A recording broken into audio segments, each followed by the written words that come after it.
Am I the only one that didn't know loyalty could be complicated? Let's dive into why.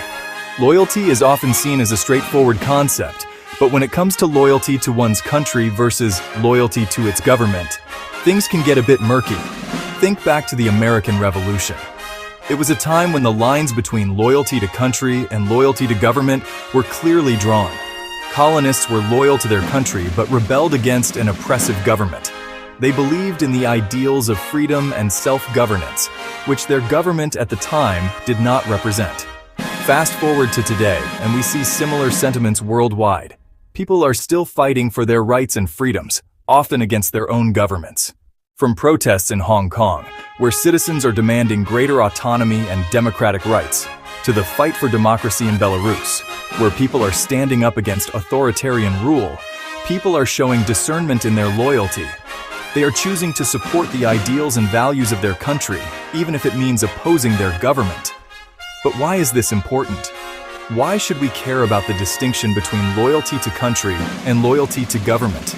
Blind loyalty can lead to unchecked power and corruption. When people do not question their government, it can lead to abuses of power and a loss of freedoms. History has shown us time and time again, from the French Revolution, where the people rose up against a tyrannical monarchy, to the fall of the Berlin Wall, which marked the end of oppressive regimes in Eastern Europe. It's crucial to ask, does the government truly represent the people? Are the actions of the government in line with the values and ideals of the country? Remember, loyalty to our country means striving for its betterment. It means working towards a society that upholds the values of freedom, justice, and equality. And sometimes, that means holding the government accountable. It means speaking out against injustices and demanding change. Be informed, be discerning, stay engaged in the political process and make your voice heard. And always, stay loyal to the ideals that make your country great. Because true loyalty to country means never settling for anything less than the best for its people. Consider the civil rights movement in the United States.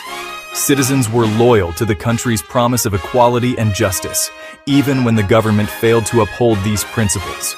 Or look at Gandhi's leadership in India. His loyalty to the country's independence and self-determination led to peaceful protests against British colonial rule. Critical thinking is essential in distinguishing between loyalty to country and loyalty to government. It allows citizens to evaluate whether their government's actions align with the nation's core values. In a democracy, the role of citizens is paramount. Active participation, questioning authority, and holding leaders accountable are all part of being a loyal citizen. Voting is one of the most powerful tools citizens have. It's a way to ensure that the government reflects the will of the people and adheres to the country's ideals. Advocacy and activism are also crucial. By voicing concerns and pushing for reforms, citizens can drive positive change and ensure that their government serves the best interests of the country. Remember, loyalty to country is about striving for a society that embodies the highest ideals of freedom, justice, and equality. It's about making sure that the government is a true reflection of these values. So stay informed, stay engaged, and always strive for the betterment of your country. True loyalty means never settling for anything less than the best for its people.